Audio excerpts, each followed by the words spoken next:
shooting in self-defense. That is what the gunman told a 911 operator in Westchester. WCPO 9 News reporter Jake Ryle looks at that call and the law in this case.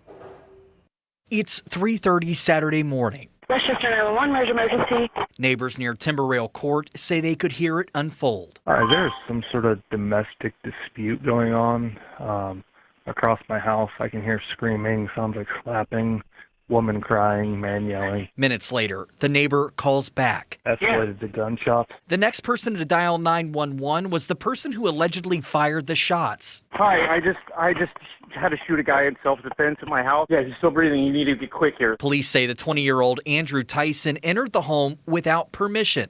Tyson's ex-girlfriend was inside. During the 911 call, she told dispatchers she was dragged out by Tyson by her hair and arms. The homeowner also was injured during a scrum, and at some point, shots were fired. I would say there was at least 3-4 shots and screaming, no, no, no. Police continue investigating. Meanwhile, a GoFundMe has been set up for the Tyson family. In the description of that fundraiser, it says that donations are going to be going toward hospital bills, funeral expenses, and hiring an attorney. Stu Matthews is an attorney of 43 years. I thought the call was rather confusing. He says this case might be one where Ohio's Stand Your Ground law is applied. If you have a reasonable fear of death or great bodily harm, and that has to be immediate, then you are allowed to use lethal force, and it's up to the prosecutor to prove beyond a reasonable doubt that you were not entitled to use that lethal force.